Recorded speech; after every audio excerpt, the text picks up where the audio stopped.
გაყოფილი, დაქუცმაცებული მე-18 საუკუნეში თელავ ქალაქობა და აველაშვილია ჩამოსული თავისუფლება რეჟიმის ტყვეებს, თავისუფლება სინდისის პატიმრებს.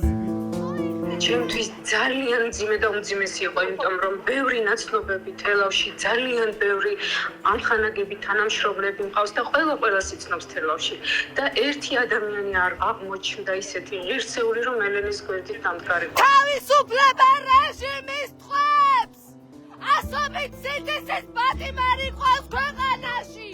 მე დღესაც ეს კადრები ჩემ თვალებიდან არ გამოდის, ეს არის საშინელი კადრები. ერთი ადამიანი არ გამოჩნდა ღირსეული, მათ ეშინიათ სამსახურების დაკარგვის. გადამიღე ხო? უსირცხვილო. მე ვარ მათე დევიძის დედა, ჩემი შვილი არის პოლიტპატიმარი, ის არის უდანაშაულოდ დაკავებული. ვარ ემიგრანტი, ცხოვრობ პოლონეთში. ცოტა მომეშვა გულზე, იმიტომ რომ არავისთან არაფერს არ ვლაპარაკობ საერთოდ. დიდი მადლობა. კარგით, დროებით. Хорошо.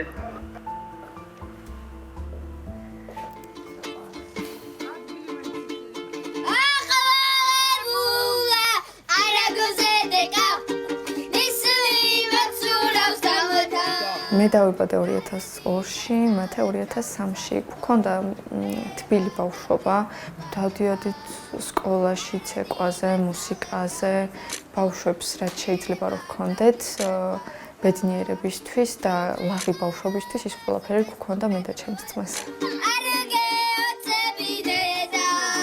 რაღაც ქართულთან პატარაობიდანვე გქონდა შეხება და ალბათ მან პატარა დეტალებიდან წამოვიდა ის დიდი ამბავი, რაც ეხლა ხდება ჩვენს თავს.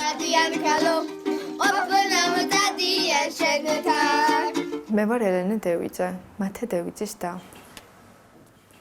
რაღაც შემთხვევით მოხდა ამ ადგილის მოწყობა, წიგნები მეც მიყვარს მათესაც და თავიდან ინდო რამოდენიმე წიგნი, რაც აქ მქონდა და მე აქტივისტებმა რო დაიწყეს შეწოდება, ჩვენც რო ვაწვდით ხოლმე მათეს და რო კითხულობდა და მე უკან მოხონდა, უკვე მოგროვდა აქ.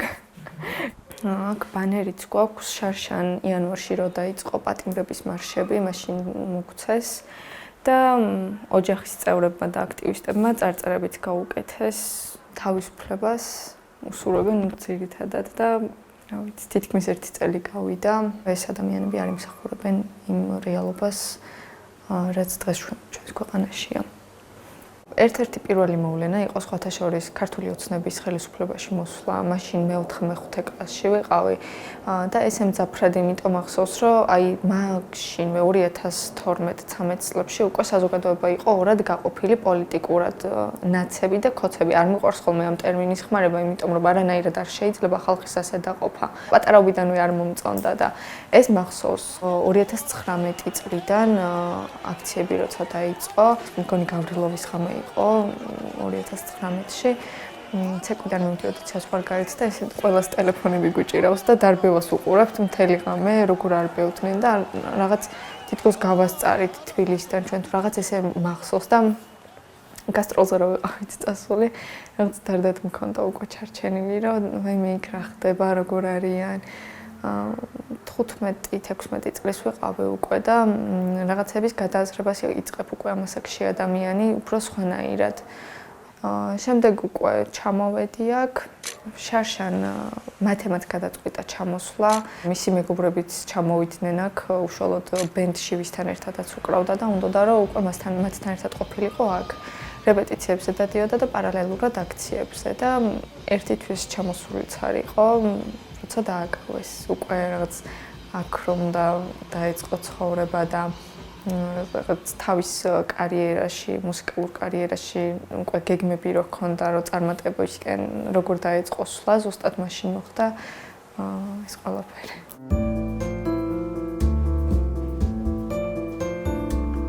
ფანჯრიდან რო ვიყურები ხოლმე, ვიცი რომ ის სადღაც იქ არის და ვიწყებ ამაზე ფიქრს.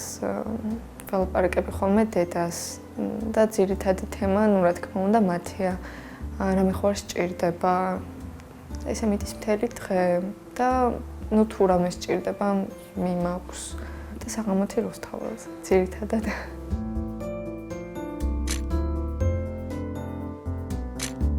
მათე რო დააკავეს მაგ პერიოდში ჩვეულებრივ ვსწავლობდი რაღაც სწავლას ვერ დავუთმობდი დროს ისე როგორც საჭიროა და გავაფუჭებდი იმ ყველაფერს რაისთვისაც ვსწავლობ ანუ მათეს მოვაკლებდი რამეს და არ მინდოდა რომ რომელიმე გაფუჭებულიყო და ამიტომ გადავწყვიტე აკადემიური საღება.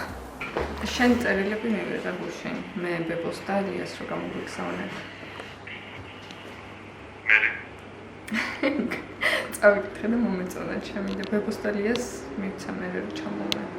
სასამართლო ჩაინიშნა შენი 21 ნოემბერს 3-ზე ან 2-ზე.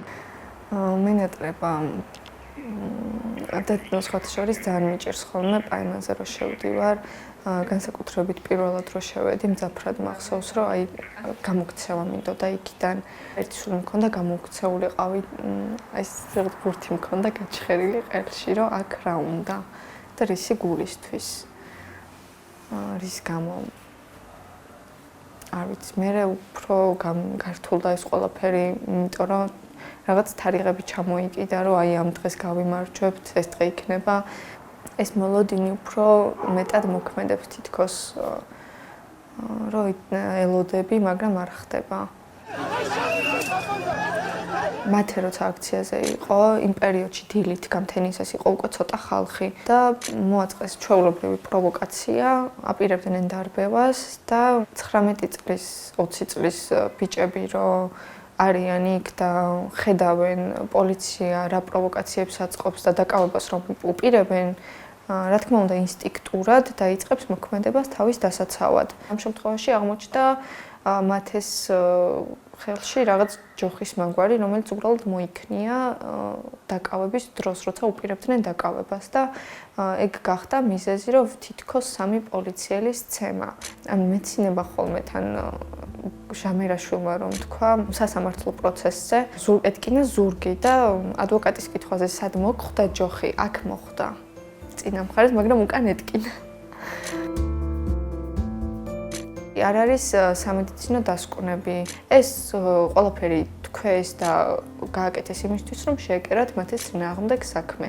ეს ადამიანებიც, მათე და დანარჩენებიც დასაჯეს სამაგალითოდ სპეციალურად, რომ დანარჩენებისთვის ყოფილიყო მაგალითი, რომ ასე არ ებრძოლათ.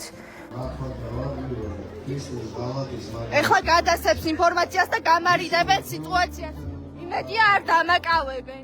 თელავში ვიყავი რაღაც საქმეზე ჩასული, მამასთან და პაპასთან ჩავდივარ ხოლმე და თელავ ქალაქობა იყო 7 ნოემბერს. შემთხვევით მოვხვდი ცენტრში და როდესაც ვუახლოვდებოდი უკვე სცენის ნაწილს დავინახე რომ ლაპარაკობდა ყაველაშვილი. რაღაც თავიდან გამეცინა, მაგრამ მე ძალიან გაუბრაზდი. ეს ხალხი დგას და ძალიან მშვიდად უსმეს და რაღაც ამან გამოიწვია ჩემში ის გაბრაზება, ნუ რაც შემდეგ უკვე ვიდეოში არის ასახული. აღნიშნავენ აქ თელავ ქალაქობას სირცხვილოები ესენი. არ შემეძლო უბრალოდ საკუთარ თავს ვერ ვაპატიებდი ალბათ დარჩენილი ცხოვრება, მე რომ რაღაც ორი სიტყვა არ მეთქვა მათთვის, რომ არ გამეგონებინა იმ პროტესტის ხმა, რაც თითქმის 1 წელია რუსთაველზე ისმის. თავისუფლება რეჟიმის ტყვეებს! თავისუფლება სინთეზის პატიმრებს! ვეძახდი ყაველაშვილს, რომ შემეხსენებინა ყავს უდანაშაულო პატიმრები ამ ქვეყანაში, რომლებიც არ იმსახურებენ ამ ყველაფერს და სხვათა შორის ერთი წამით მქონდა ეგ გრძნობა, რომ ვაიმე მარტო ვარ, მაგრამ რაღაცა წამიერად და შემდეგ უკვე მე რა მოხდა რომ მარტო ვარ. დავიწყე ფიქრი. მე არ ვიცი იმ დღეს რა შევცვალე. მაგრამ არ შემშინებია, იმიტომ რომ მე ვიცოდი რომ აქ ხალხი რუსთაველზე ვინც არის, სურგს მიმაგრებენ რეალურად და მხოლოდ ფიზიკურად ვიყავი მარტო, მაგრამ ის ხმა და ის გამბედაობა მე ამ ხალხის დამსახურებით მქონდა. არანაირი რეაქცია არ ყოფილა საერთოდ ხალხისგან. თითქოს ის ამბავი არც მომხდარა. ძალიან ბევრი ადამიანის რეალური სახე დავინახე და როცა იცი რომ შენი ბიძაშვილის შვილი ასეთ მდგომარეობაშია მე როცა ვიცი რომ ამ ერთი წლის განმავლობაში არ დაურეკიათ, არ მოუწერიათ, არ მომუკითხი ვარ. თუნდაც თბილისში ავიღოთ ნათესავები. მაშინ როცა იციან ციხეზე მივდივარ მარტო პირველად, არ მირეკავს და არ მეკითხება რამე ხომ არ გჭირდება. თუმცა ამათ გარდა არიან ნათესავები, რომლებიც ყოველდღე გკითხულობენ, რთულია, ბევრი ადამიანის დაკარგვა მომიწია, ბევრი სამოცნობო მომიწია, მაგრამ არა გადაულახავი. ელეონორას მეძახის მკითხულობს როგორ ვარ და ნახატზე მეუბნება, დიდი ვერაფერიო, მაგრამ იყოს მაინც გქონდესო. ეს 2 ცალი სუვენირი, რომელიც ერთ-ერთმა აქტივისტმა ჩამოუტანა მათეს და ლუკა ჯაბუას ამერიკიდან და მთხოვა რომ მე გადამეცა როცა გამოვიდოდნენ. ამ სტიკერებიც მაქვს, ეს ნიკა კაციას სტიკერი მომცეს სანამ გამოვიდოდა. ეს ევროკავშირის კარტის მაგვარია, სადაც ევროკავშირთან დაკავშირებით წერია რაღაცები და ეს ერთ-ერთი შეხვედრის დროს მომცეს. რაღაც ამ პატარ-პატარა დეტალებს ვუყრი ერთად თავს და ალბათ ბოლოს რაღაც ერთ დიდ მთლიანობას მივიღებ, რომელიც კონკრეტულად ამ პერიოდს გამახსენებს მომავალში. ეს არის ბოლო წერილი და ესე წერს რუსთაველზე მომიკითხე ხალხი, ვერც წარმოიდგენთ ისე გვეიმედებით. თქვენი თქვით გასული და იმედის სხივი, გვიყვარხართ და ვამაყობთ თქვენით. ბრძოლა ბოლომდე, გამარჯვებამდე. სრული სულით თავისუფლებისკენ. ის შინაგანი ხმა, რომელიც მათეს და დანარჩენებსაც ეუბნებოდა, რომ ქვეყნისთვის უნდა გაეკეთებინათ რაღაც, სინდისი იყო ალბათ ეს ქვეყნის წინაშე. ამ ხალხს მგონია, რომ ქვეყნის გარდა არაფერი არ აქვს დასაკარგი და ზუსტად ამ ქვეყანას შეწირეს თავიანთი თავისუფლება.